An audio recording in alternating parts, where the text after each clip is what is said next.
intelligence with technology as if one automatically leads to the other.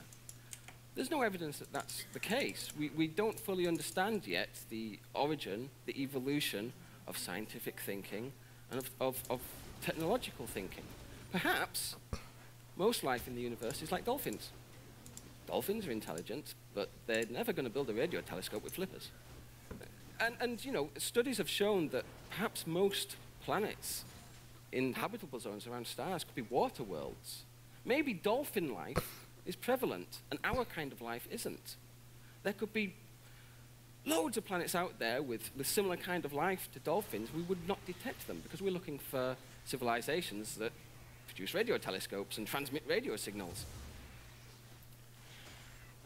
Another assumption that we make is that aliens are going to be able to detect us, that it's going to be easy for them to detect us or to transmit their own signals. After all, they're advanced aliens, millions or billions of years older than us. Surely there's nothing they can do. Or nothing that they can't do, rather. Could they really detect us through our radio leakage? Well, this is a representation of our galaxy, similar to the one I showed earlier. And you can see inset in that box, you can just see an arrow pointing to a little blue kind of dot. That dot is 200 light years in diameter at the scale of the galaxy, and that is the volume of space with which our radio signals have reached so far. It's not a lot, is it, compared to the rest of the galaxy? So if there's, if there's an alien over on the other side, they're not going to know we're here. But it's interesting to talk about our radio leakage, because you've probably heard that aliens will know we're here because they can detect our TV signals. But even if they were, say, 50 light years away, could they really detect our signals? Could they be watching EastEnders?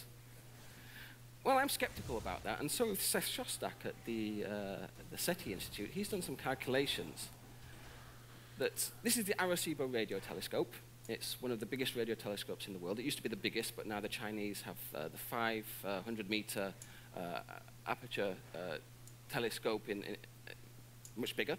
And but anyway, Shostak calculated that if we put another Arecibo on Alpha Centauri, on a planet around Alpha Centauri, which is just 4.3 light years away, that Arecibo could not detect our radio and television signals. They would be too faint. Which you kind of expect, because when we broadcast TV and radio, it's intended for a terrestrial audience, not an extraterrestrial audience, so the signals are going to be pretty faint. Well, what about an Arecibo detecting another Arecibo? If aliens had a telescope the same size as Arecibo, could they detect transmissions from our Arecibo? Well, Shostak calculated that up to a maximum distance of 400 light years, they could. Beyond that, even Arecibo's transmissions would be too faint. And we have sent messages, transmissions using Arecibo.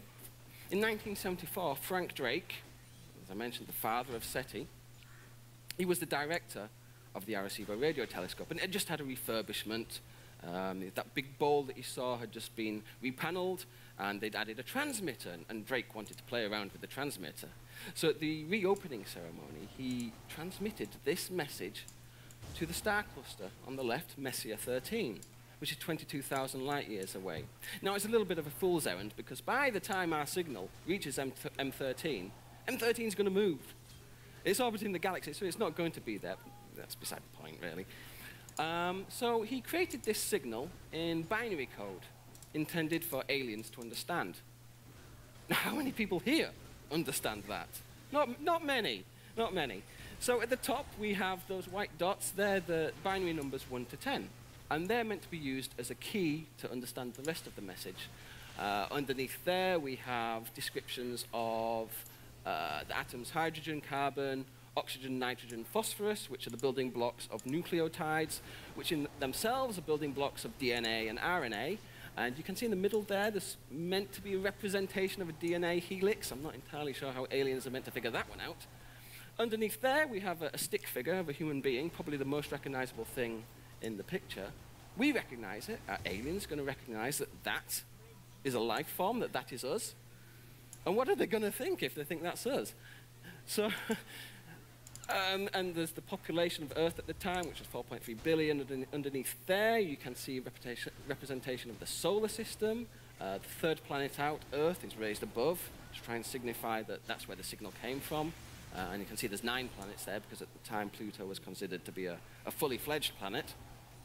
And at the bottom, that is meant to be the Arecibo radio telescope. So this brings up issues of its own in terms of how will aliens be able to understand our radio signals. But now there is a reason. There's a squirrel there. So the gist that I'm trying to get to is that it is difficult to